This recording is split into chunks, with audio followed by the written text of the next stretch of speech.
colleague at this very point who is going to give us the safety briefing. Mr. Makoba is making his way to the podium to give us the safety briefing. Thereafter, Andre de Ruyter will come and make his opening remarks and will be followed in that order by Jan Oberholzer, Rulani Matebula and Sekumucho Skepers to give you the state of the system briefing. I will then come in after they have all spoken to take your questions and help provide answers. I must say right now, Andre de Ruyter has an appointment with the National Treasury and with the Department of Public Enterprises, and he has to leave at 2 p.m. So let's do what we can to get through the presentation and as many of the questions as possible. Mr. Makoba. Good afternoon, colleagues. Welcome in Franklin Auditorium. My name is Emmanuel. In the event of an incident in the building, we have PA system in this room.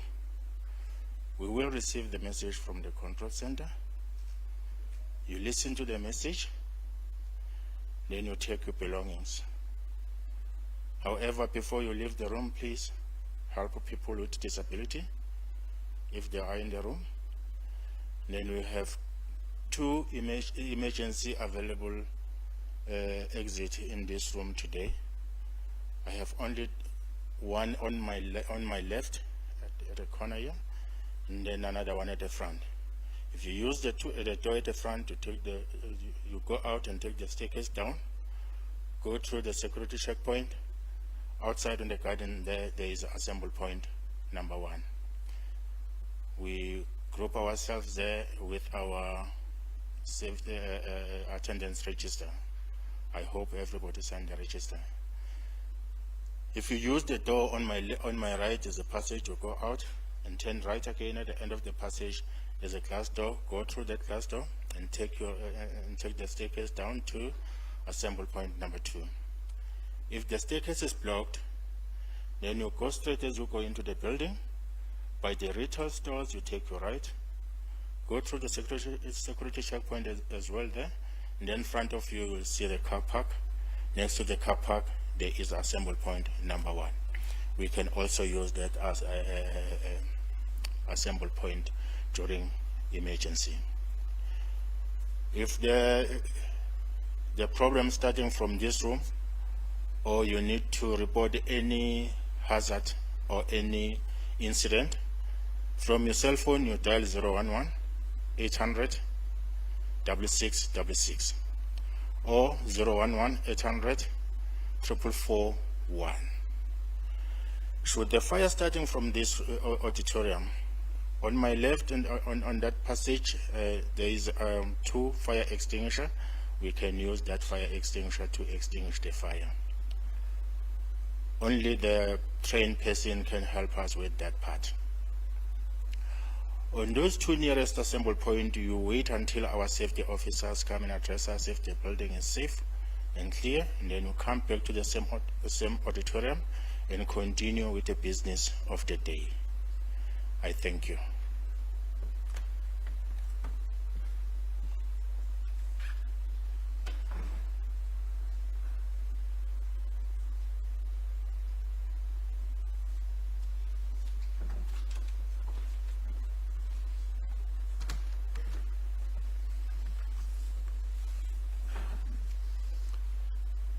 Good afternoon, ladies and gentlemen. Thank you for joining us for this system update and outlook briefing.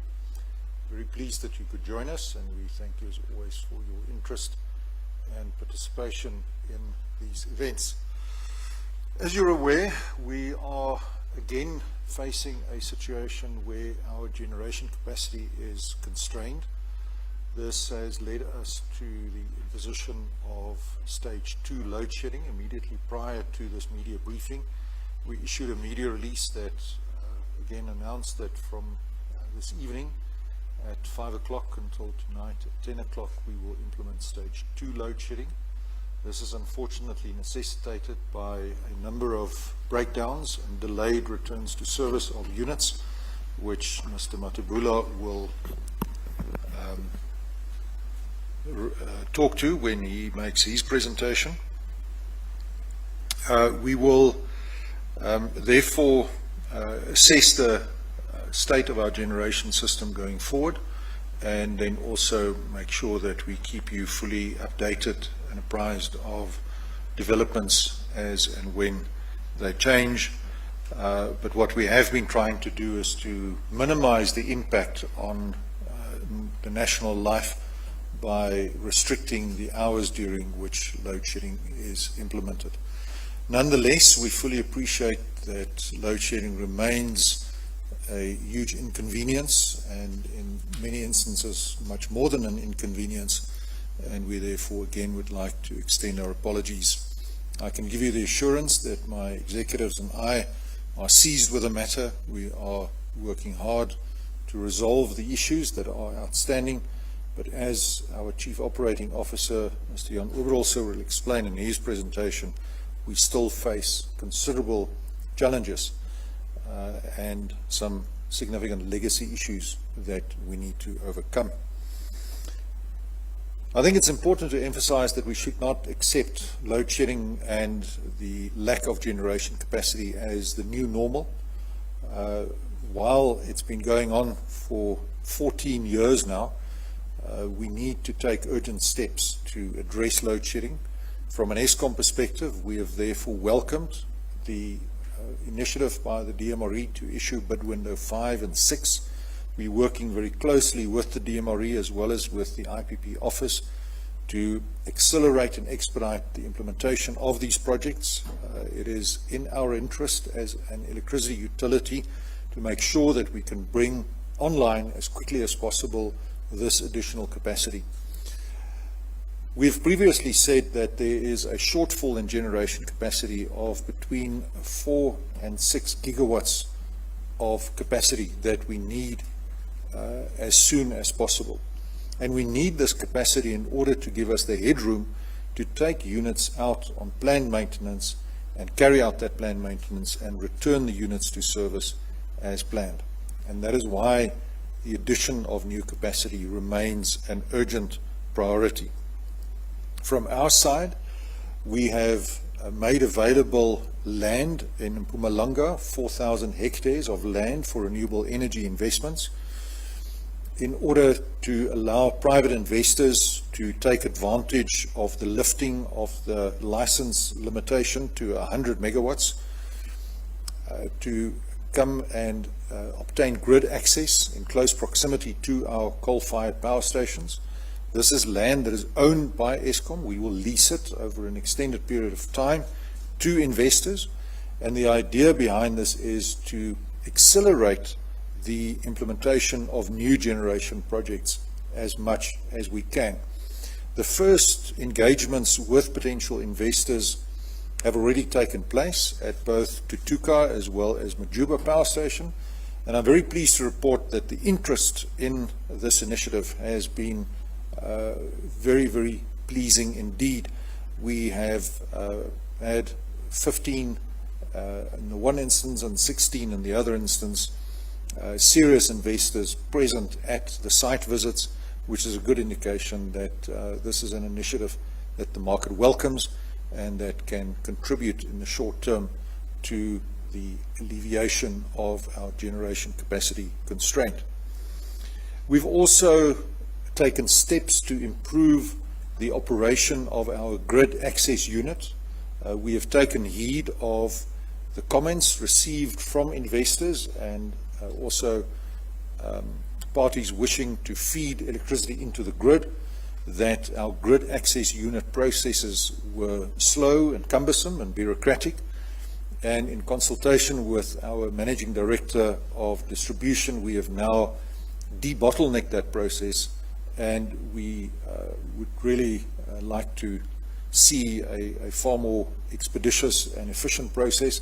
If that is not the case, please tell us, and we will continue to strive to improve, because again, we do not want to be the stumbling block when it comes to adding new generation capacity to the grid. It is definitely not in Eskom's interests or in the interests of the country. Arguably the most important step that Eskom is taking to alleviate pressure on the generation system is our unbundling. We're making good progress on that. The Managing Director of the National Transmission Company of South Africa, Mr. Segamotso Skeppers, is here, and he will tell you more about that when he comes to his presentation. We have legally separated the transmission entity. That was completed in time as per the deadline set by government, and we're now in the process of operationalizing the business.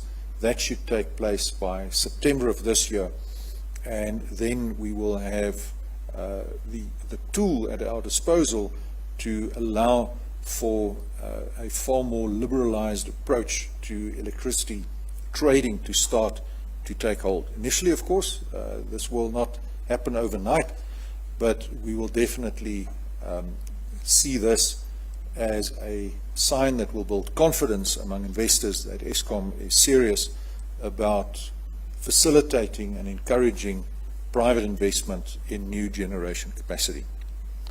However, Eskom also operates in an ecosystem. We are dependent on a number of other government departments and agencies, and in particular we welcome the report released by the Zondo Commission into state capture and corruption at Eskom. We have taken careful note of the contents of that report. We've established an internal task team chaired by myself that will deal with the implementation of the recommendations in that report. We've appointed external legal advisors to help us with the necessary legal advice. Very soon after the release of the relevant Zondo report, I met with Advocate Shamila Batoy at the NPA. We had a very constructive discussion, and we are at idem that the NPA is seized with a matter of bringing prosecutions on an urgent basis, but in a way that it ensures maximum prosecutorial success. And we have agreed that from an Eskom perspective, we will do everything that we can to assist the NPA in ensuring that those prosecutions are successful, making available witnesses, making available further evidence, documentation, whatever the NPA requires. We will be there to render assistance. We're also looking forward to increased support and cooperation from law enforcement authorities, particularly in the province of Mpumalanga, where we are still beset with criminal activity. Fraud and corruption, unfortunately, have metastasized in Eskom, and it has come to a point where we now really need the urgent assistance of our law enforcement agencies to help Eskom to bring these criminals to book and to ensure that we can resume normal operations instead of having to cope with organized crime operating at our facilities. With those introductory remarks, again, thank you for your attendance and thank you for your interest. And I'm now going to hand over to our Group Chief Operating Officer, Mr. Jan Ebelser. Thank you.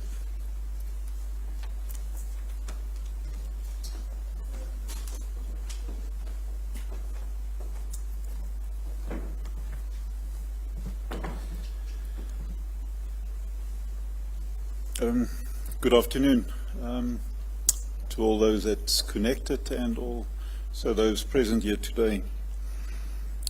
See if this thing's working.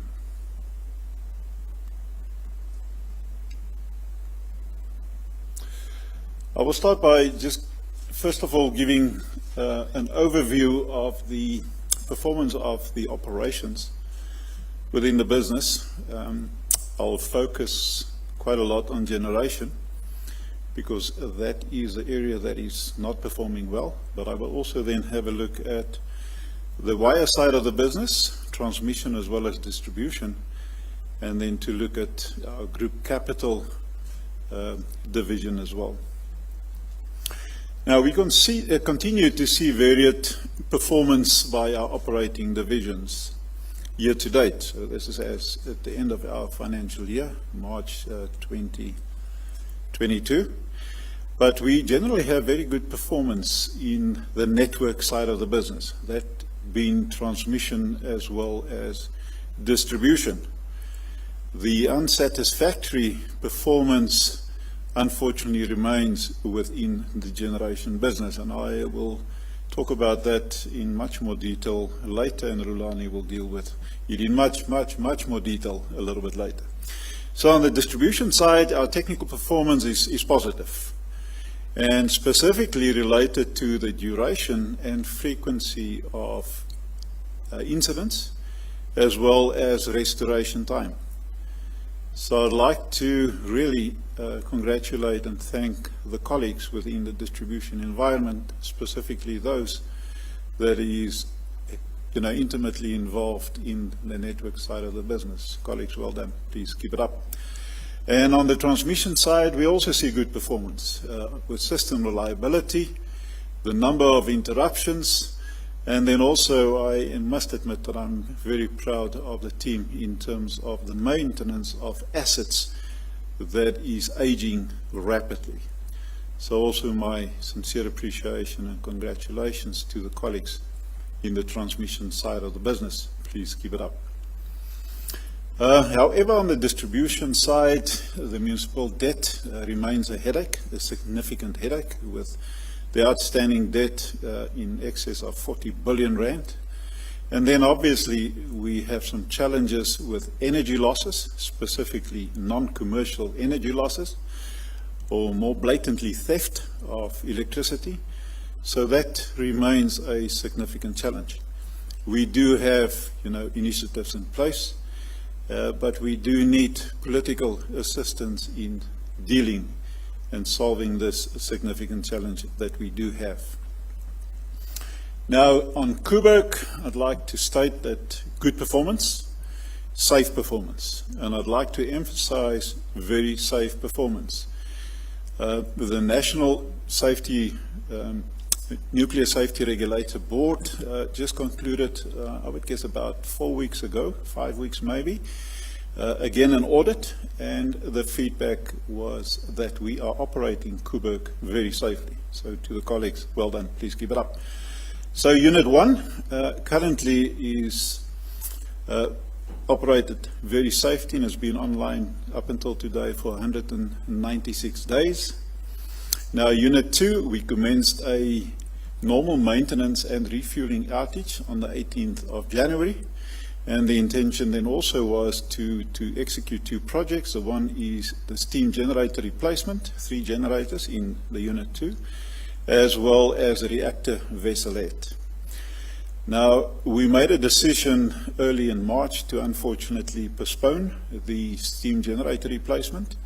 And that was mainly because indications were that we would exceed, the planned outage time, which is end of June, early July.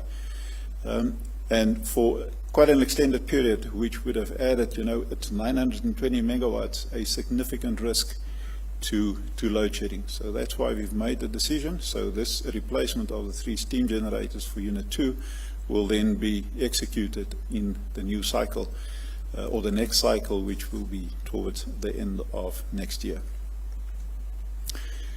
Now, on the new build, Kusile 4 was synchronized the first time in December last year, and we achieved maximum load in the beginning of January this year. Now on the 28th of March this year, we have done successfully the 72-hour full load test run, and on the 27th of April, the 30-day reliability run. So it is all according to plan. And currently the indication is that we are looking at sometime in July that we will be ready to place this unit into commercial operation. They are currently, that is from a operational point of view. However, there are other contractual issues that we are assessing which may delay the commercial operation of this unit, but it will still contribute to the grid with up to a maximum of 800 megawatts. So the coal stock levels remain extremely healthy. We have on average 38 days of coal stock. And if you add Medupi, it is actually 77 days, but we are mainly focusing on excluding that additional stock at Medupi, so 38 days. So, and no power station is below the Eskom allowed level as well as the grid code level. Well then, generation, that remains unfortunately a concern. And I would like to just separate, when I talk about generation performance, I'd like to separate the performance and to focus on where the challenges are. And that is in the coal fleet. As I said, our nuclear is performing well. Our peaking, which includes open cycle gas as well as our pump and hydro, performing extremely well. So the challenge that we do have is in the coal side of our business. Now, the energy availability is not even close to where we would like to have it. But I'll talk a little bit later about some of the contributing factors why we are sitting on 62%. So we will continue with our reliability maintenance to make sure that the investment in the system and the generating units that require this reliability maintenance will continue. And obviously that has a negative effect on the available capacity, given the demand of the country. I'm also proud to say that our rain readiness, over the last 2 years have held up, very good, very well. And it assisted us, with the good rains that we were blessed during the summer, as well as now in the month of April. Unfortunately, if you compare the days of load shedding from the 1st of January to where we find ourselves as the end of April, and as we speak, where we stand today, last year we had 26 days between the 1st of January and May. But where we find ourselves now, including yesterday, 32 days of load shedding up until yesterday. So we had 6 days more than virtually the same period last year. Now, on the environmental matters such as emissions as well as using water, on the emission side we had some good performance improvement. We're not where we want to be yet. However, there's very good performance improvement. However, on the water utilization usage, we still have some challenges. Now, the safety performance, one can say we are well below our tolerance level. However, regrettably, we have had 3 employees and 2 contractor fatalities as at the end of March 2022. So where the performance is in general, safety good, we unfortunately had the fatalities. That is painting a very red, sort of swipe over where we have performed well below our tolerance levels.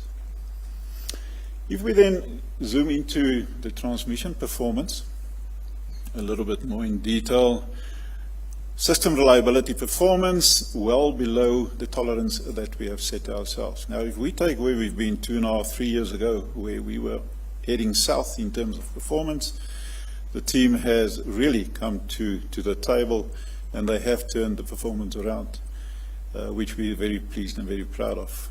And this, I need to say, where we have assets that is really aging.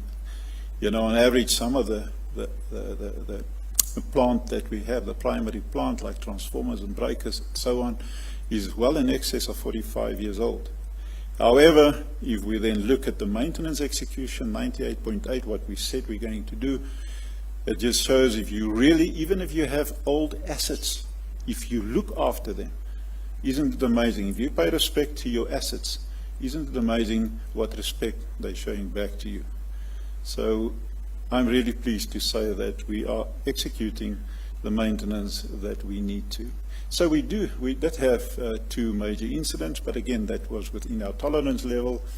But what is still becoming, it's actually already a headache, and this is the issue of theft and vandalism, which makes which has obviously a negative impact on the performance of the electrical network.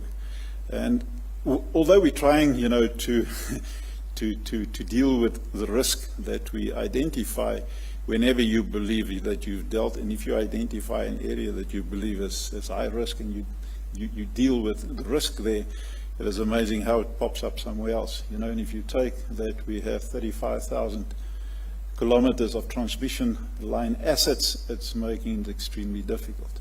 And on the distribution side, 350,000 kilometers of line. So it makes it really, really difficult. But all in all, good performance by our transmission colleagues. Distribution, the same. If we look at SAIDI and SAFE, that is indications on, and the indicators we had on the duration of a fault and the frequency of a fault. So we've set ourselves some international benchmarking tolerance areas, levels, and we are well below that. So really good performance. And in terms of restoration time, as I said in my opening, also extremely good. Now, unfortunately, electrification, where we set ourselves a target of 99,700 connections, we didn't make that. We were below by about 1,707 connections. However, if you take year on year and if you take cumulative, we're well ahead, but for the year we did not achieve what we set ourselves. Maintenance also, you can see that there's a lot of focus that we do the maintenance on the distribution network. But on refurbishment, this is where you take out networks and you refurbish it. You spend a lot of money and you replace assets on that specific, line. So we haven't achieved what we set ourselves. However, those projects that we haven't executed has been rolled over to the next financial year. But all in all, again, distribution performance extremely positive. So we also have the same challenge, as I said earlier, in terms of vandalism as well as theft. If we look at group capital, it's a very busy slide, so I'm just going to highlight a few because you will have the presentation available. I've spoken about Unit 4, Kusile Unit 4, first synchronization, and the capability testing to date. It's all according to plan, so that is extremely pleasing. So on Medupi 4, and Rulani will talk a little bit more about that, so that is in progress to make sure that we return that unit, which is over 700 megawatts, by late 2024, but Rulani will talk a lot more about that. In terms of the major defects correction, if you can recall, we had latent defects on both Medupi and Kusile. So on all 6 units at Medupi, we have implemented the design modifications. It is not everything, so we still need to do a few things to correct all the defects, but the majority has been done.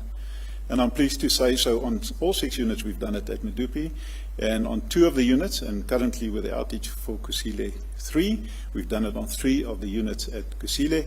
And I'm pleased to say, if you look at Medupi's performance, it went up from 46%, the EAF, the energy availability, to where we find ourselves now at about 67, and the year-to-date for May is standing on 71%. So we are very pleased to see that those modifications that we have implemented is really paying off. Then we continue with our projects to deal with the environmental compliance, so that is positive progress moving forward, as well as on some of our ash dams, so which is coming to a level that you now need to really do something about it. Now, what is unfortunately contributing to that we have to look at the ash dams before we were actually supposed to is because of the quality of coal that we do receive, that we do have more ash than what we're supposed to be having. So we are dealing with the issue of coal quality, but this is really having a negative effect on how we perform in general. Then on the battery energy storage systems, so you're aware we went out on tender, the tender closed, we went to the board, we recommended who we would like to engage with, and I'm pleased to say that we have already signed contracts with some of the suppliers. So it's a project that is now moving forward. This is just for your benefit, just to say when we believe from what we usually do is we call it a P50 and a P80. So from a cost point of view, as well as from a time point of view. Now, what the difference between the 50 and the 80 is basically if 50% of the risks materialize that you have identified, and the P80 means if 80% of the risks materialize what you have identified. So the dates that you see in front of you are the P80 dates, where we are saying January 23 for Kusile 4, and I've given you the feedback that we will put that in commercial operation before the time, then Kusile 5 in December next year, and then in May the year thereafter, Kusile 6. However, we have every intention to beat those dates. And the feedback, I was actually at Kusile yesterday, Rulani and myself, and the feedback that I have received is actually making me nervous, because it means it's putting more pressure on getting the coal and the ash facilities ready as soon as possible. Because it's no use you have units that is generating electricity and then, using coal. So you need the coal, and when you have the ash, you need to take it somewhere. So that is a challenge that we are dealing with. On the nuclear side, although the energy availability is lower than what we have said, and it is still good performance. And the reason why the energy availability is low is because of delays. Last year, returning unit number 1. So there was a delay of more than 30 days. So it had a negative effect on the EAF. On the trips, we well below our tolerance level, and the forced loss rate also well below our tolerance level. So all in all, good performance at Koeberg. We do have our challenges like in any other plant, but in general, good performance and safe performance at Koeberg. So the only aspect that I would like to raise on this slide is that we are getting ready to extend the life of Koeberg by 20 years. So we have to execute quite a number of projects, which we term as LTO, long-term operation. So those are all in progress, and the indications are that we will achieve, that we will be ready to submit and obtain the license by the middle of 2024. So very good progress. Then generation. I'd like to move into generation in a little bit more detail. But before I start, I'd like to really thank all the colleagues also within the generation environment. They're going, we all are going, but they specifically are going through a very tough time. They are always in the limelight for the wrong things, but we have the colleagues that is really giving it a lot of attention and a lot of energy and long hours. We've got the dedication and commitment from the colleagues. So I'd like to thank each and every colleague within generation. We will turn this around, and to make ourselves proud and to make the country proud. We're unfortunately just going through a very tough period, but we will turn this around. So thank you, colleagues. And that includes the colleagues at Koeberg as well as the colleagues at the group capital. So energy availability is well below what the target we set ourselves. We're standing at 62%. Now, one can argue is the 74% that the shareholder compact is dictating, is that acceptable? We believe it's not. However, we're not going to spend time and energy fighting, is it achievable now? Is it right? Is it not right? The issue is we are at 62, and that's what we need to turn around as soon as possible. So that's where the focus is. So very poor performance in terms of the availability of the plant that we have. In terms of trips, you can see it is so high. It's reaching 700 trips in the period. So it is totally unacceptable. So we are taking each and every trip, we analyze it to understand what is happening and to get a good understanding for what we need to focus on over and above the normal reliability maintenance. So obviously, with the energy availability that's low and all the trips that we do have, the breakdowns, the partial load losses will be high.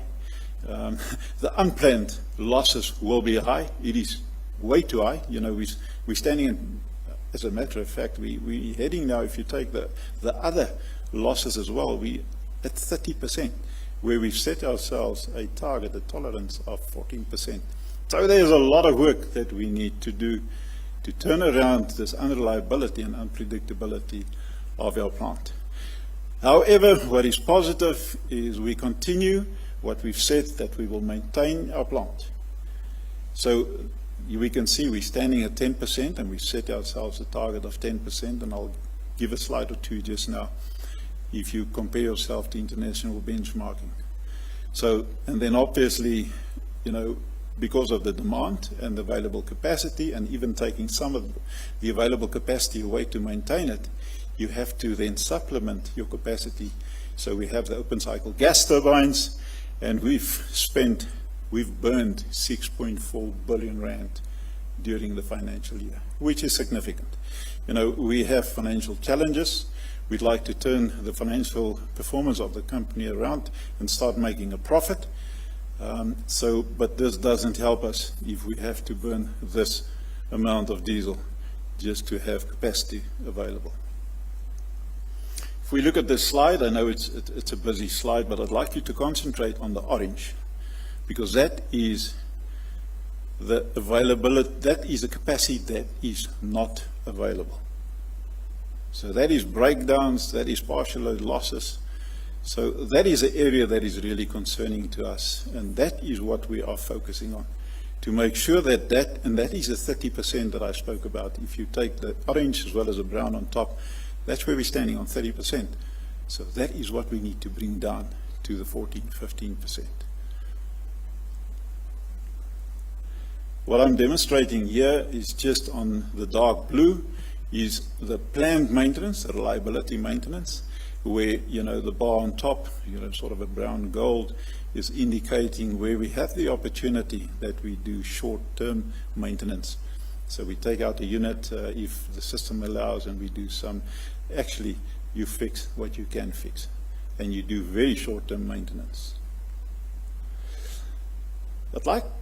I've decided to put the next 5 slides in to demonstrate and to talk a little bit about the root cause of where we find ourselves.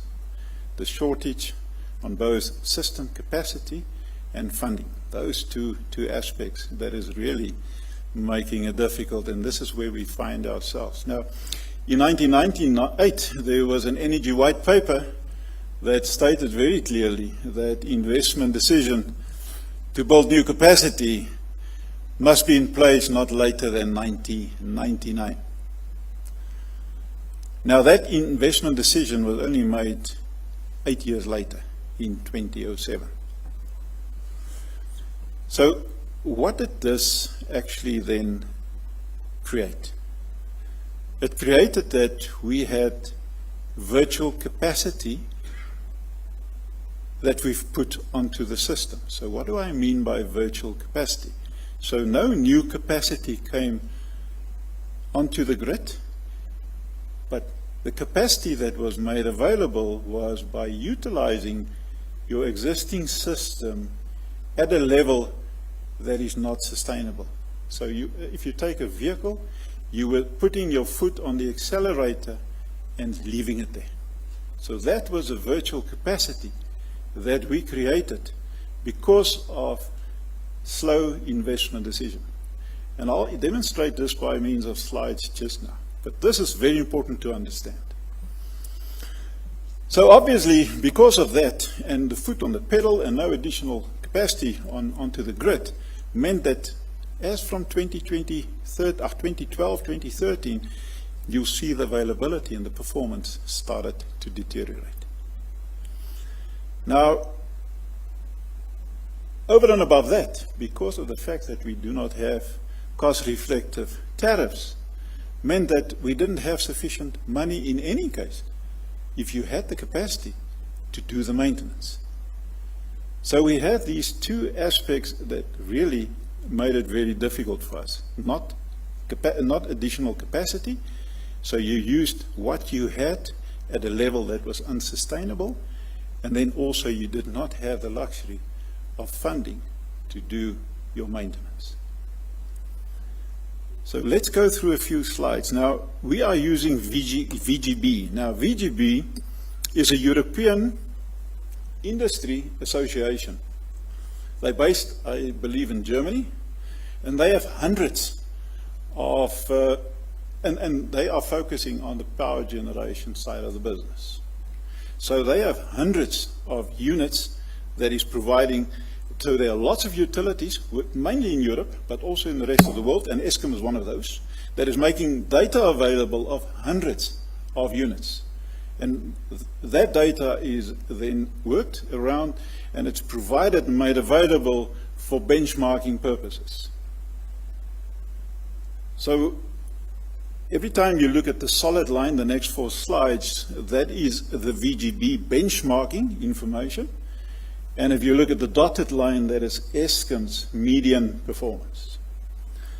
So if we look at energy availability factor, so if you look there in the 2000, towards the turn of the century, you can see Eskom's performance and that of the other utilities and units were extremely good. So if you look at Eskom, it was in the 90s. But because of no additional capacity, and because we were running our units in the red all the time and not maintaining them, the crossover started there by 2012. And we can see where Eskom's availability, then how we performed in terms of energy availability compared to the benchmarking in the world. Now, so this is energy availability. So you can see it went down. So let's have a look at maintenance. Again, the solid line is the benchmarking, where you can see consistently as units are getting older, the maintenance increases. So Eskom was always below the benchmarking, and you can see since we made the decision 2 years ago, you can see a significant improvement. Now, the unfortunate reality is, it is going to take time. Investing in plant and plant maintenance to the level that we are doing now, before it starts getting into availability and better performance, better reliability, and better predictability of the plant. So let's have a look now at the next slide, and that for me is a very important one. So let's look at the utilization. So remember what I said, your foot on the pedal. So we had not sufficient capacity, so to create that capacity, we created virtual capacity by driving what we had in the red all along. So if you look at 2002, so up until 2002, the utilization, again, remember, this is over time as units are getting older. So we were, on the same level as the benchmark. But then look what Eskom did in terms of the virtual capacity. We were maintaining these old assets at that level. While you're not maintaining it, but you keep your foot on the pedal. So it's like a vehicle. You've got an old vehicle. So the only thing you do is you put in fuel, you put in air in the tires, and you put in water. And that's what you do. And every time you get in the vehicle, your foot is on the pedal. And you've got a vehicle that's 20 years old. So what do you expect? There's going to come a day that it's going to stand next to the road. You don't know why it's standing. You don't know how long it's going to stand. And you don't know what you do to get it going again. And if you don't take it to the garage for 3 months or whatever the case may be and replace whatever you need to, and you have the money, you have the right mechanics to do it, you have the right spare parts to do it, you are heading for, or you actually find yourself where we are now. So there you can see we have constantly, since the beginning of the century, utilized our old plant to the levels that you can see there. And this is just the breakdowns. So you can see what happened there by 2011. So the breakdowns just started getting more and more and more. So this is unfortunately where we find ourselves. That due to the fact that we do not have sufficient capacity in the country, we have to utilize what we have at levels that is not sustainable. And you also do not have, because of the demand in the country, and the available capacity, you do not have the luxury to take what you need to at one time and fix it properly. So it's really a very difficult situation that we find ourselves. And this is why Eskom all the time are talking about we need as soon as possible 4,000 to 6,000 megawatts.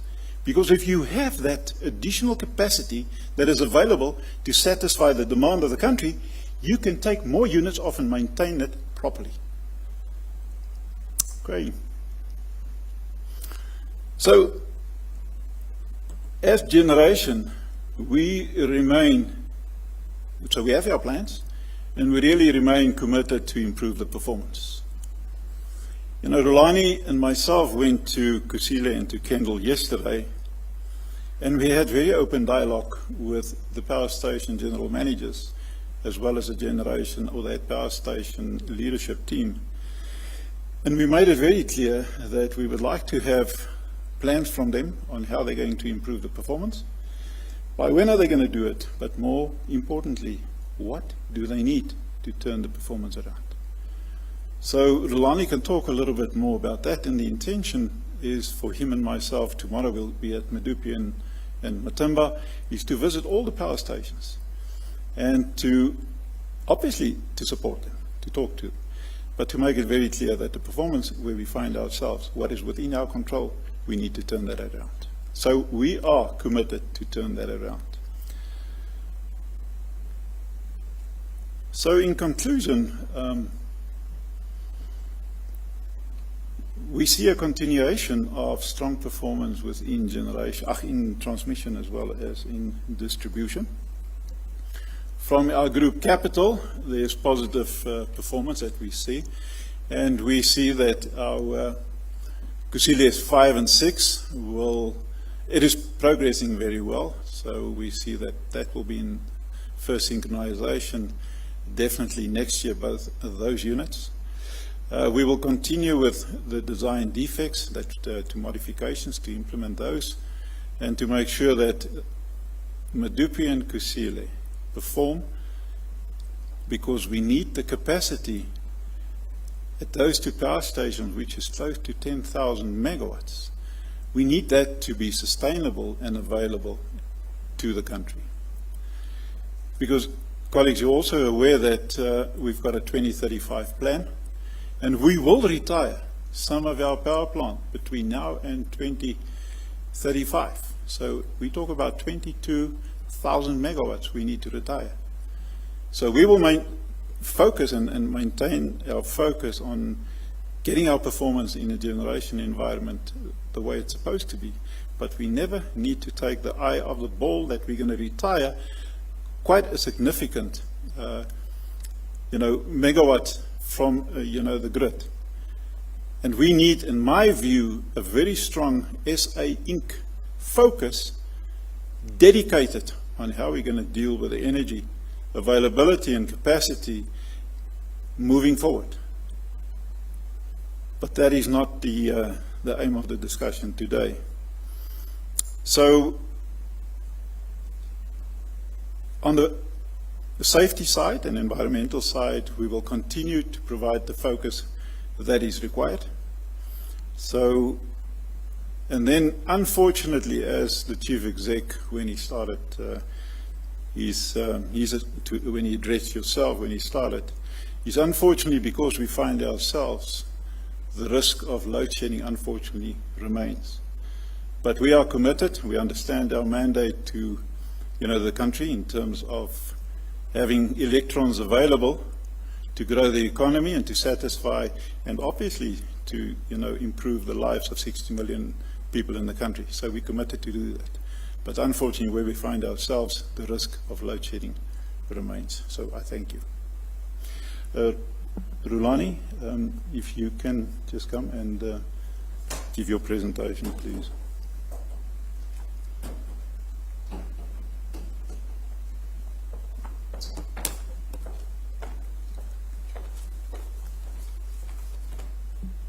The big one. If you want to go back to the bottom one.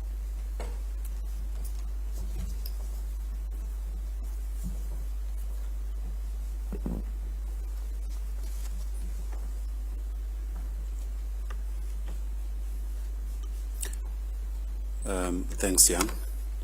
And good afternoon, ladies and gentlemen.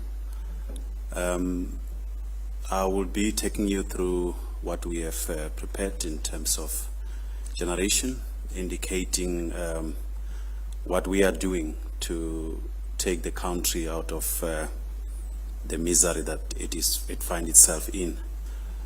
And without obviously repeating what Andre and Jan have shared with us already, I just want to briefly share with yourself that as the generation division, we are not necessarily proud about our performance, and we are working day and night to make sure that this changes and our performance improves.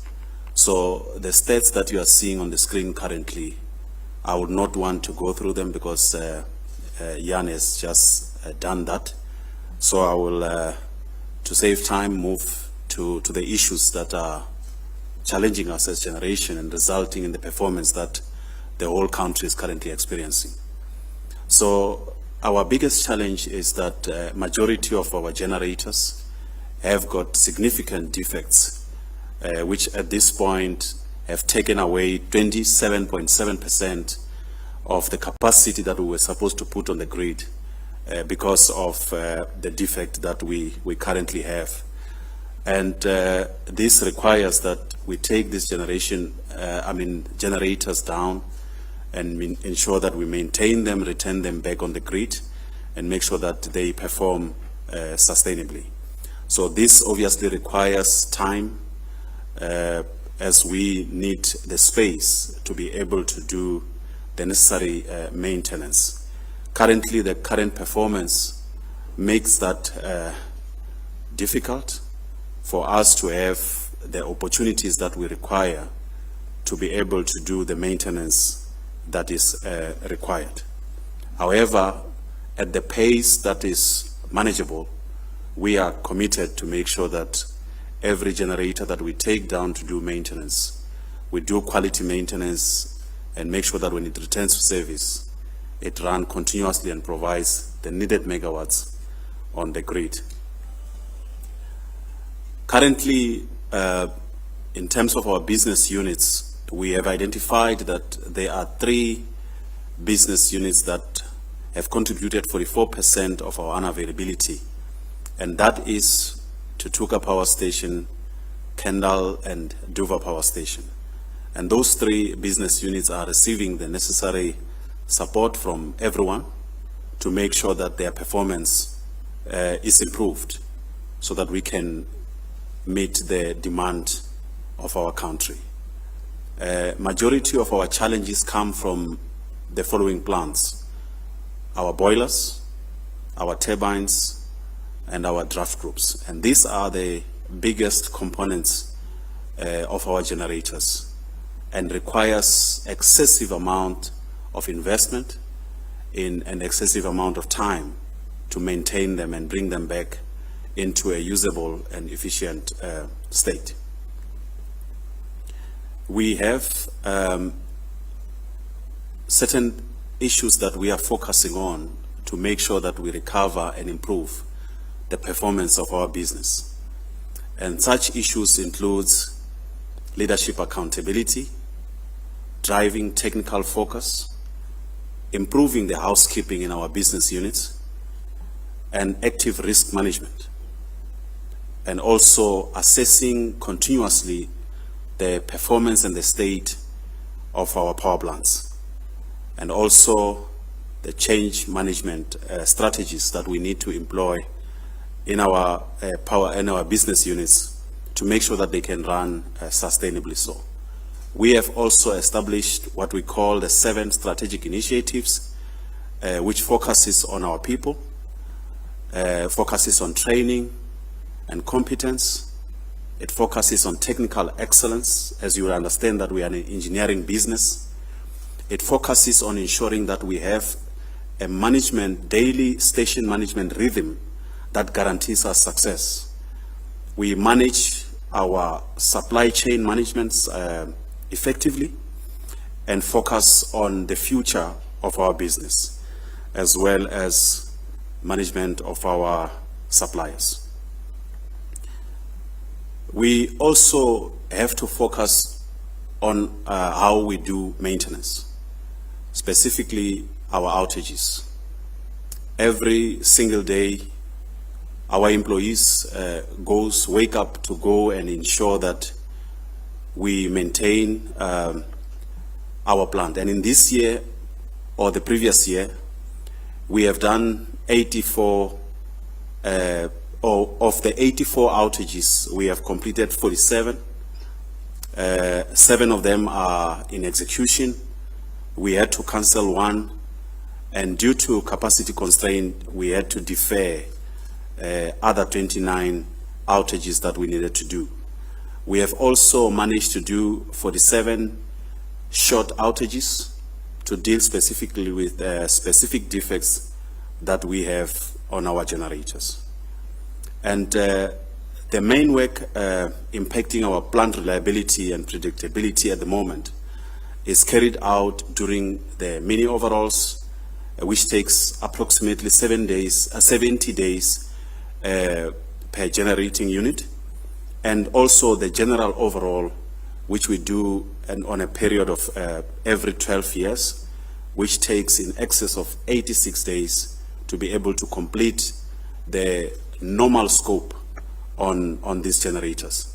At times we found that because of the excessive run that Jan was talking about, the amount of wear in these generators is so high that 86 days is not necessarily enough, and we need more days to be able to execute the work.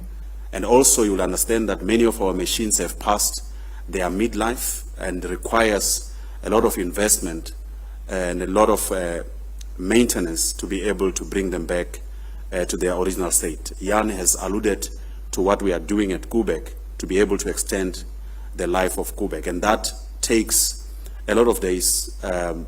Probably Jan talked about it, that it takes more than 150 days to be able to do this work and be able to bring these machines back on load. Unfortunately, the amount of days that these generators are down, it actually takes away capacity from the grid that we were supposed to be supplying the country.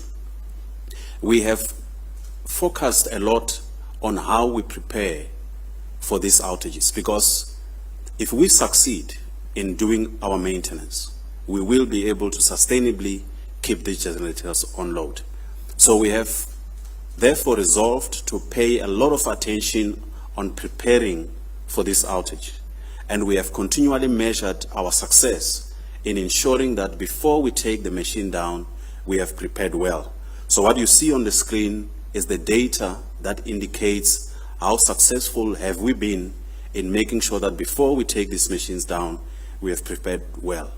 But we don't end it there. We also measure the success of the execution of the work itself by measuring how the machine performs when we put it back on the grid.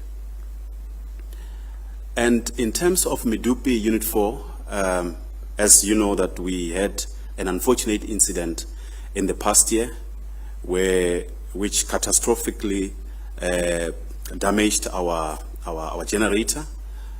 Work is underway to make sure that we restore that plant and bring it back to service.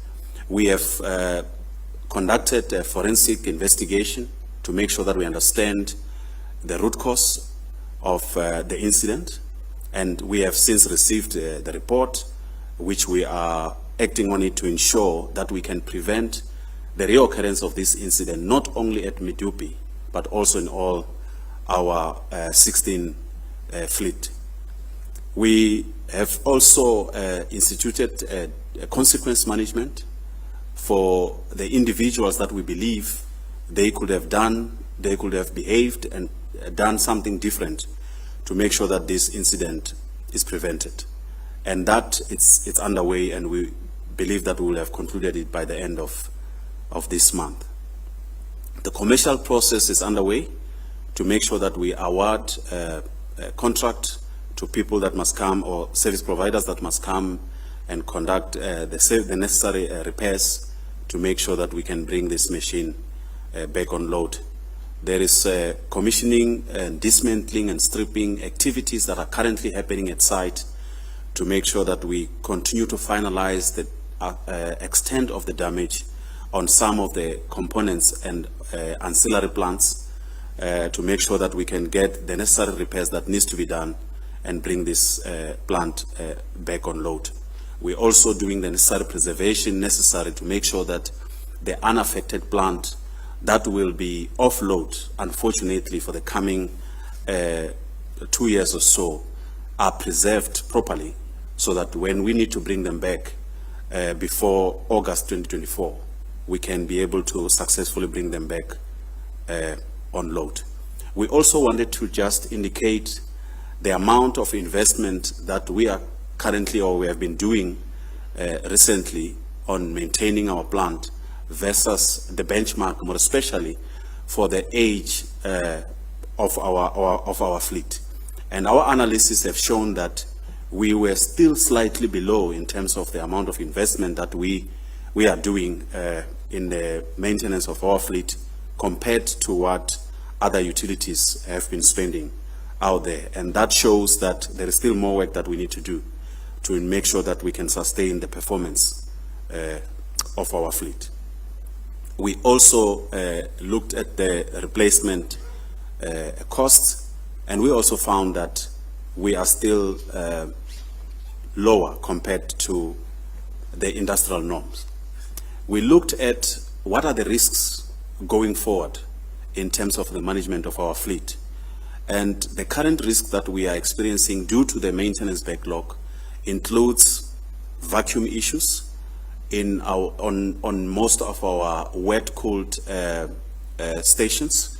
And many projects have now started to make sure that we recover those plants and bring them back to optimal performance. We have projects that are currently running at Tutuka Power Station.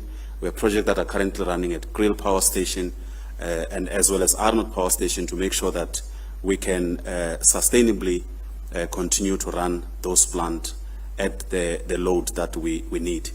We are late in terms of implementing our control and instrumentation projects in, unfortunately, our big and most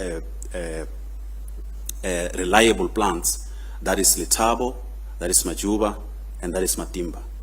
However, we are underway to make sure that we conclude with our service providers, especially OEMs, to come and perform these refurbishment activities at our plants. And this is mainly the plants that we expect to be running beyond 2035. We also have a lot of work that we still need to do inside our boilers to make sure that we can reduce the amount of boiler tube leaks that we're experiencing. If you look at our data and look at many a time when we're implementing load shedding, you would realize that many of our generators are down due to boiler tube leaks. And there's a lot of focus that we need to put in that space. However, we need these machines to be down to be able to do that maintenance. And unfortunately, the current performance does not necessarily afford us that opportunity. We also have got environmental projects that we were supposed to have done, which are overdue. But currently, we have started and we have such projects underway to make sure that we comply with the required environmental compliance or legal requirements. We also have a lot of work that we are doing on our water treatment plants. You might have seen that many a time when we have most of our generators down, the issues of water shortages to bring back these units, it's cited in most of our media briefs. It's because these plants were supposed to have long past their midlife, and a lot of refurbishment work needs to be done to make sure that we bring them into their optimal operational stage. So we have quite a detailed plan that deals with the issues that I've just shared with you, which talks to what exactly are we doing to make sure that we address the 6 issues that I spoke about. We also have focused on enablers, things that will enable us to move forward, including contracting with our original equipment manufacturers, timers and adequate outage funding, which is also an issue that our CFO is dealing with. And however, the key issue is we require the space to be able to shut down these generators and be able to do the work. The current constraint does not afford us that opportunity. And there is issues of environment that we need to deal with. We are currently driving just energy transition to make sure that we bring renewable capacity on the grid. We participate in bringing renewable capacity on the grid as well as Eskom, and that we are doing by also repurposing our current coal fleet to be able to produce energy from renewable sources. And while I'm talking about that, we are doing this repowering and repurposing currently at our Komati power station, which is the first station that we are implementing this repowering and repurposing. We have got various projects that we're doing there, including solar, battery storage, and we're also looking at options of gas as well as wind. And this we will also be doing in other plants as we shut them down as well. We would like to inform the public that one of our power plant, which is Ingula, has just been proclaimed as the 27th RASMA certified site in South Africa. And I think this is something that we are proud of as we participate in preserving our nature. So I would like to end it here and hand over to our MD of transmission. And I need to reiterate our commitment as generation to make sure that we improve our performance and we reduce the likelihood of load shedding going forward. And we understand that we cannot do that all by ourselves.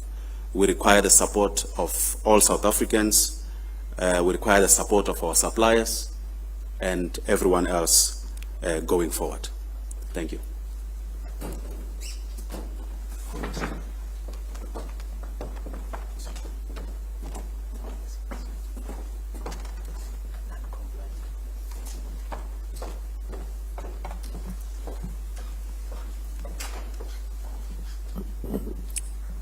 Good afternoon, ladies and gentlemen, and thanks to Rulani for his presentation.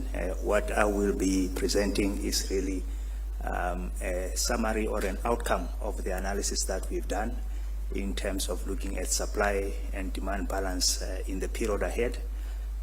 We talk about it as a winter plan, which is a period beginning 1st of April to the end of August.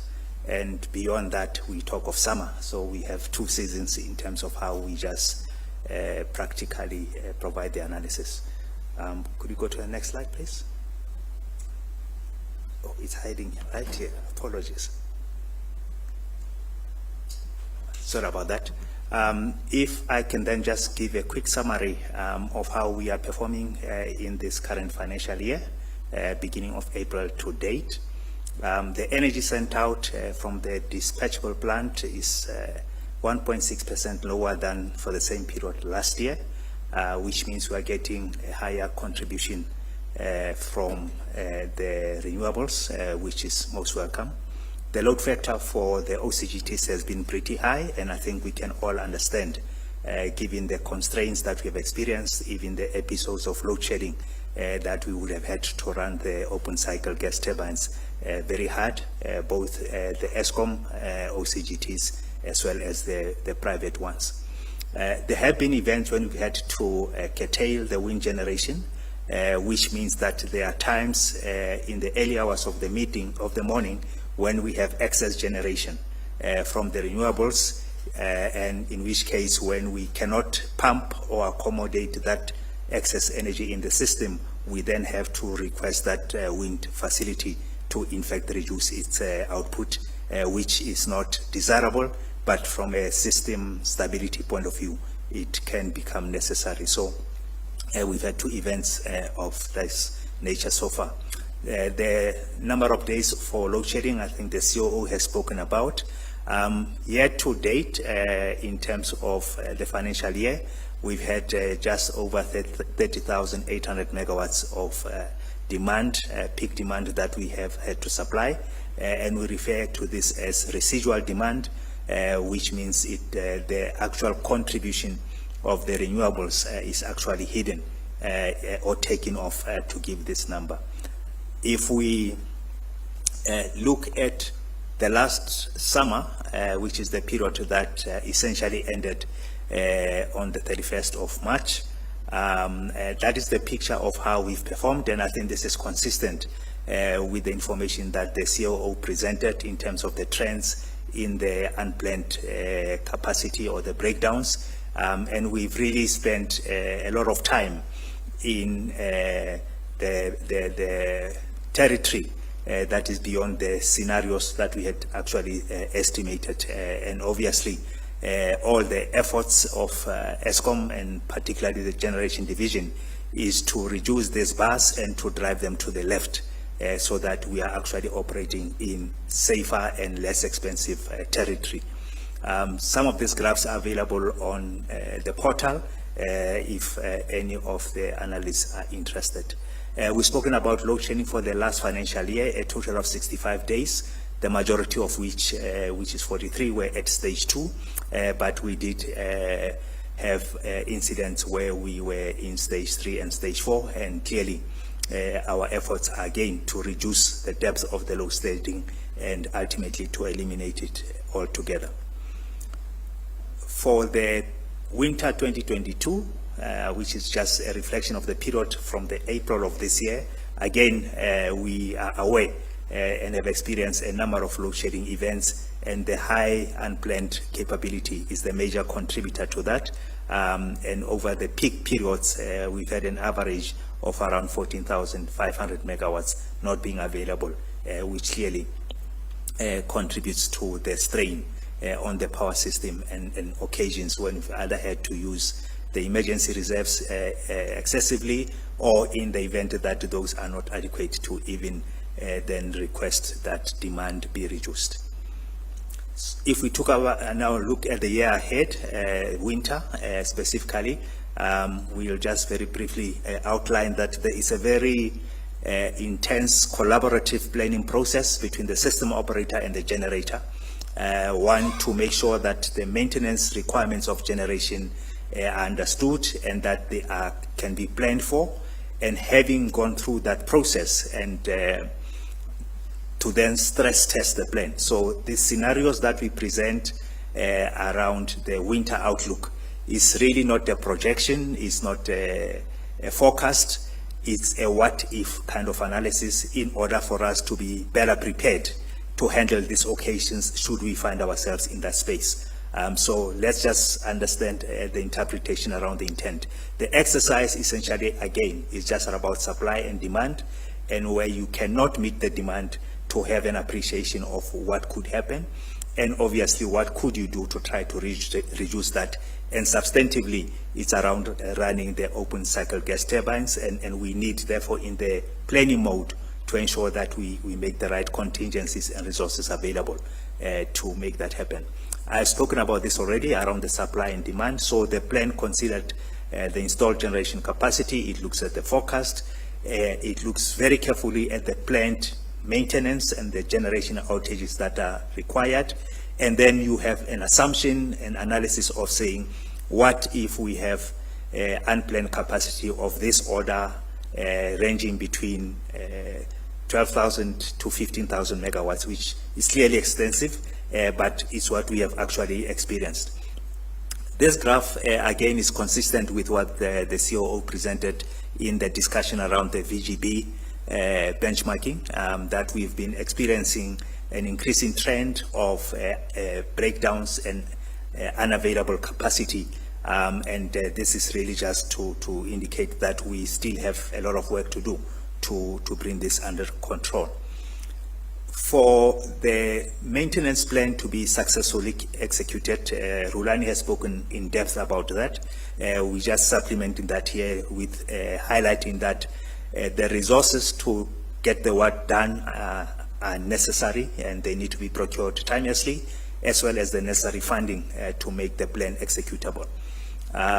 Clearly, the issues around the level of unplanned is a concern, and it has to be that we make provisions for sufficient diesel, because in the event that we do not have sufficient diesel, it may well translate into a higher stage of load shedding. And I think we've had incidents such as this in the past, where we've said in order to preserve either the diesel or the water, we actually have to institute load shedding.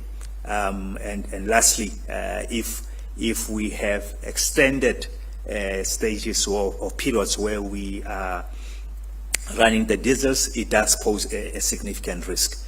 Where we are with the change in season, and we will have observed this week, that we have been able, with the change in the demand profile, been able to institute load shedding between the peak hours of 5 and 10 p.m. as opposed to summer, where we've had occasions where the load shedding was literally for the whole day. So winter does give us a slightly different demand profile, and potentially while we may have load shedding, it may not necessarily be for extended periods as in a full day episode. There are clearly risks that go with any plan. And as the plan stands, it's very tight, which means that there's a lot of maintenance that needs to be done. There are lots of outages that are planned, and there's very limited flexibility in the plan. And that's why when we have delays in returning machines from an outage, you may very well find yourself in a constrained situation and have to take action to reduce demand. There could be other external factors, industrial action, various protests where people could blockade trucks and so on. Those factors are not put into the plan. Last but not least, it's really important, I think, for the public and stakeholders to appreciate that there is risk and uncertainty in the plan. The picture in summary looks as per this schematic, where we are illustrating in the solid black line what is the demand that we project over the period ahead, and where that line encroaches into the yellow highlights period of significant risks. But you will also observe the pink line, if I can use that, where we have gas, that the plan indicates that we'll be relying heavily on gas, on the open cycle gas turbines. So that is part of why we're saying we need to prepare adequately to ensure we have adequate resources for this. The outcome of the analysis can be presented as per the stage, as per this graph, which indicates the base case, where we have taken certain assumptions regarding how much the unavailability could be, and then we stress test it further with increasing that unavailability by 1,500 megawatts and up to 3,000 megawatts. In summary then, what the plan indicates for winter is that we may, under the base case, not have any load shedding, and we know that this is not we are, that's not where we've been, but it would rely extensively on the use of diesel. In the second scenario, where we take a range of 12,000 to 13,500 megawatts of unavailability, we would expect 37 days of stage 2 at a very substantial cost of the order of 3 billion. And in the worst case, where we are in the range of 13,500 to 15,000 megawatts, we could expect up to 104 days. As I said, and it's important that this please be noted, and I'll just share some further notes a bit later, that this is not a projection. It's really saying what if this could happen, and clearly we want to avoid that. There are figures that we've shared on the screen for the summer plan.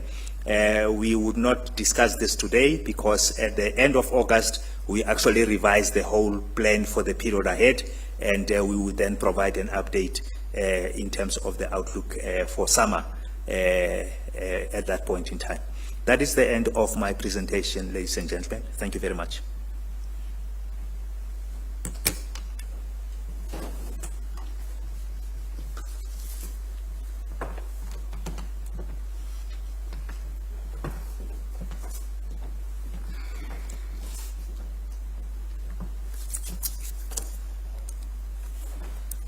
Thank you, Sekhumoto and colleagues. And thank you again, ladies and gentlemen, for your attendance and hopefully questions that I'm going to deal with now. I did announce earlier that Amre de Ruyter has an appointment with the National Treasury and with the Department of Public Enterprises. We will make any announcements as I do on the matters that they will be dealing with. At this point, colleagues, I am going to take your questions,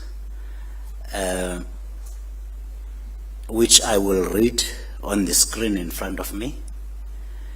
The team, Jan Oberholzer, he was the first speaker. He's the Chief Operating Officer. Rulani Matebula is the Acting Managing Director of the Generation Division. He was the second speaker. You will notice the change in the titles from Group Executive to Managing Director. That's in line with the separation of the businesses into three. And Sekhumoto Skiepas was the last speaker. He's the MD of the Transmission Division. The questions before me, Kopano Gumbi from Newsroom Africa. 1. How many of the 15 coal-powered stations are operating at full capacity, as in providing all available megawatts of power? Let's take the second question as well. Hanolapskhan of my broadband. Who are the suppliers with which Eskom has signed deals for its battery storage system, and how much capacity will each company provide? Rulani, please, will you take the first question? Are you able to take the second one? Jan? Okay, please proceed. Yeah, I will take the first one. So, unfortunately, currently, as I'm sitting here, none of our generators that are on load are able to produce full capacity. Rulani, please, can you just expand on why? The reasons vary, Sekonati, from generator to generator. They've got various defects. Some of them the team is working on and will be cleared actually today, and it's something that we do on a daily basis. However, there are some which are waiting for outages, and these outages have to be scheduled as per our plan. So we find ourselves having to tolerate, obviously, this defect or manage this defect until the time when we take the unit off, when the system allows, and as per our plan, to be able to fix the defect. Thanks. Rulani, thank you. That means we clear those as we head towards the evening peak on a daily basis where those can be fixed. Yes, we certainly do. We clear them on a continuous basis. So as I'm sitting here, a feed pump can trip, resulting in a load loss. The team attends to it, they bring it back on load, the machine ramps up, and it can give us full load again. Thank you, Rulani. Jan, battery storage, please. Thanks, Rulani. Hanno, I'm going to not give you an answer. The reason being, the board approved 3 contracts to be signed with suppliers. Now, we have signed 1 to date. However, Sigunati, what I would suggest, I will talk to the team leader that as soon as we have signed all three contracts, that information is made available. So please, I know, respect that I'm not going to disclose currently up until all the, the contracts have been signed, please. Thank you, Jan. Duncan McLeod from Tech Central wants to know, and Jan, you are going to have to answer this question. Do you believe that government is taking your repeated pleas for an additional 4 to 6 gigawatt in additional generation capacity on an agent basis seriously enough? What more should the government be doing to ensure this generation gap is plugged as soon as possible? Thank you, Duncan. I sincerely believe, and there's no doubt to doubt it at all, or there's no reason to doubt it at all, that government is not taking this serious. At the SONA address, the President made it very clear, and he used exactly the same number, that 4,000 to 6,000 megawatts of additional capacity to the grid is required really urgently. Now, is there so I believe there is an understanding that we need the additional capacity. So I have indicated earlier why we find ourselves where we are. So we are, and for Eskom to be able to continue with reliability maintenance at the pace that we're supposed to be doing it, we need to have additional capacity, so we need space to take our units off. So, and this is personally, this is from me, Jan Obrose. I believe that it is now time, and with also, before I get to that, remember what I said also, in the next 8 years, we're going to retire 10 gigawatts of power stations that's coming to end of life. And in addition, another 5 years after that, there's another 12 gigawatts that will come to end of life. So in the next 13, 14 years, 22 gigawatts will be taken off the system. Now, we have then, I believe, as SA Inc., now need to understand what the challenges are, and we need to work together as SA Inc. Because if we just continue talking, and I'm not saying this is what we've been doing all along, but if we just talk, we're going to find ourselves wanting. So it is important that we work all together to understand the challenges. First of all, just to deal with the current deficit in terms of capacity. Then in terms of what is going to be retiring, and then also what is required, to grow the economy of the country. So I believe there is a good understanding, but I believe we need to stop talking, and now we really need, as South Africa, to tackle this challenge that is facing us. Thanks. Thank you, Jan.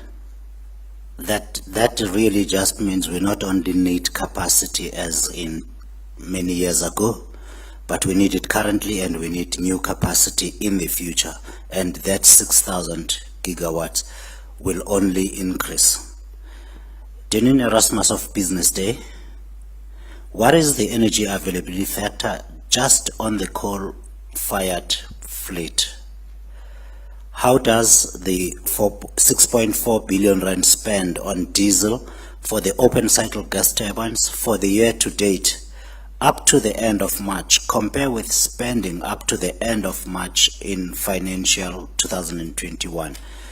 We don't have Caleb Kasim right on the podium here. I shall check with my colleagues at the back if he can help us with the expenditure on OCGTs in the year ended March 2021 for that for that last 3 months of the year. Caleb, are you able to help us? Rulani will first answer the questions on the energy availability factor. If you can, Rulani, on the second one too. Thank you. Yeah, Sikonati, I will do that. In terms of our energy availability factor on our coal fleet, we ended the year at 55.5%, which is extremely low. And our ban in terms of our diesel, the previous year, which is 2021 financial year, we ended at 4.1 billion. And this financial year, we were at 6.4 billion. So it's a 3.9 billion difference, if I'm not mistaken. My calculation might be wrong, it's 2.9, or it's 1.9, yeah, 1.9. 2 billion difference. Thank you, Rulani. We have those questions answered. Yeah, Professor from Anglo-American wants to know, what is the current megawatts still at risk due to the environmental management program not on schedule at the coal power stations? These would be the issues that the Department of Environmental Affairs and Forestry is seized with. Do you have an answer immediately, Jan? Currently, there is a risk of 15,000 megawatts up to 2025. And then to 2030, it is 2029, Mandy, 29,000 megawatts. So the current risk that we have is 15,000 megawatts up until 2025, and then 29,000 megawatts up to 2030. So that is the risk that we have due to we are not complying to environmental legislation. Thank you, Jan. Chris Yelland of EE Business Intelligence has a question. The first one, well, all of these for you, Sekhomutsho.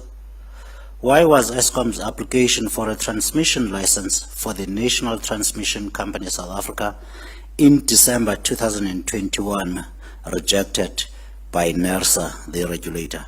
Second question, has a new transmission application for NTC been submitted to NERSA? And if not, when will this be submitted?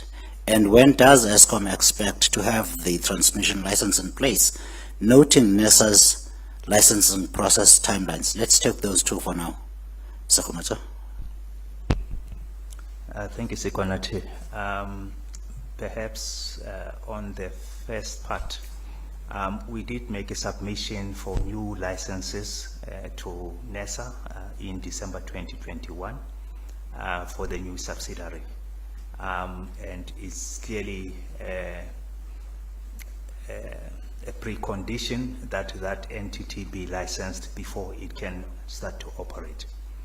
As we speak, we have a license for transmission held by Eskom Holdings, and part of the application to NERSA was not just for the new license, but was to also say, subject to the new license being granted, Eskom Holding is willing to then have its current license revoked because you cannot have two transmission licenses. So that is what was submitted to NERSA. There was a response from NERSA in February of this year, essentially inviting a discussion between Eskom and the regulator.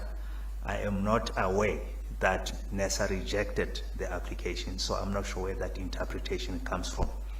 Part of the feedback was, and in fact this was earlier discussed with NERSA in the preparations, was we could either apply for a new license or we could request NERSA to modify the current license and to then transfer that license to the new subsidiary.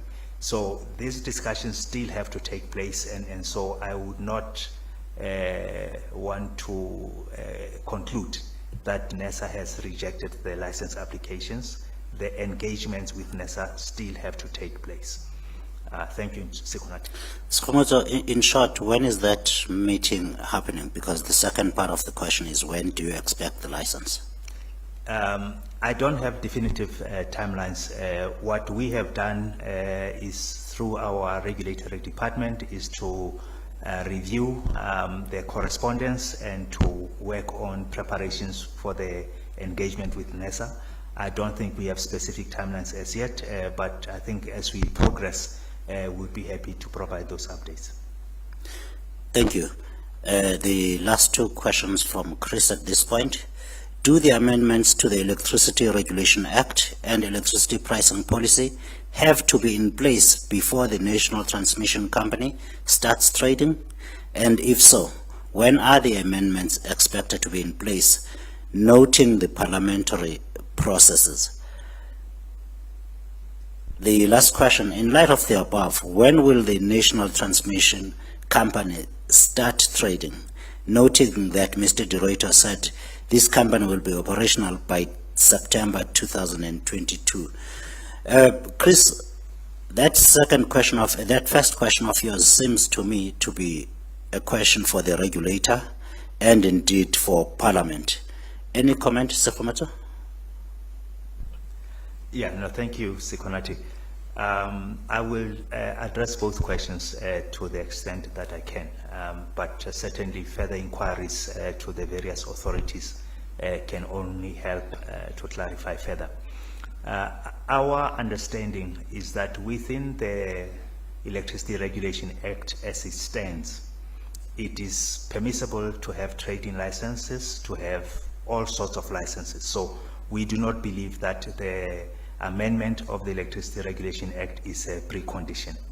And in fact, if one looks at the draft ERA, it actually, in the discussion around the transition, recognizes that there could be a subsidiary of Eskom Holdings that is performing certain functions that are now being embellished and being strengthened in the ERA amendment. So to us, it seems to confirm that within the current ERA, it is possible to license the transmission entity. The pricing policy is an important piece of work, and that has been updated, and the DMRE has been in process to do the consultations. Our understanding is that that policy would require cabinet approval before it can take effect. It is not a parliamentary matter, but I think DMRE would be best placed to advise and confirm if our understanding is correct and the timelines that are associated with it. Now, getting to the last part of the timelines to when we'll be operational, we have put a tentative project plan in place. And I think, as we all know, the biggest risk in planning is actually the assumptions that underpin that plan.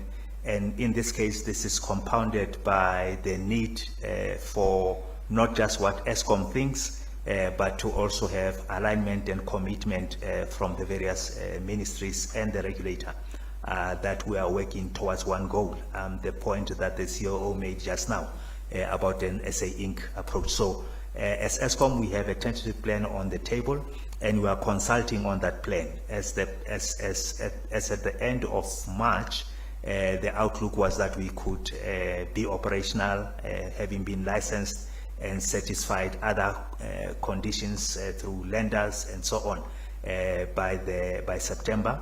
But this is subject to confirmation with these engagements with government and NESA that still have to take place. Thanks, Sikonati. Thank you, sir. Terence Creamer of Engineering News has 3 questions. 1. Has Eskom ever had this level of trips, 697, and has the negative trend continued post-March? I guess that is March 2022. What is the design and expected cost of the Medupi flue gas desulfurization project, and when will it go out on tender? Jan, you will answer the question on the FGD. Rolani, can you deal with the third one as well?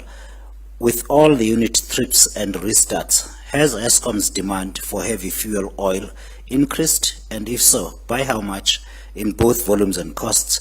Do you have HFO security of supply concerns in the short term in light of the KZN floods, and in the medium term in light of the closure of domestic refineries? Have we had this much breakdowns, gentlemen?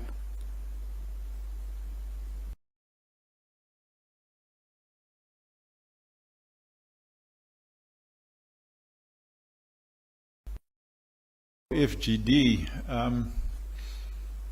we believe it may be anything between 35 and 42 billion rand. So this is the information that we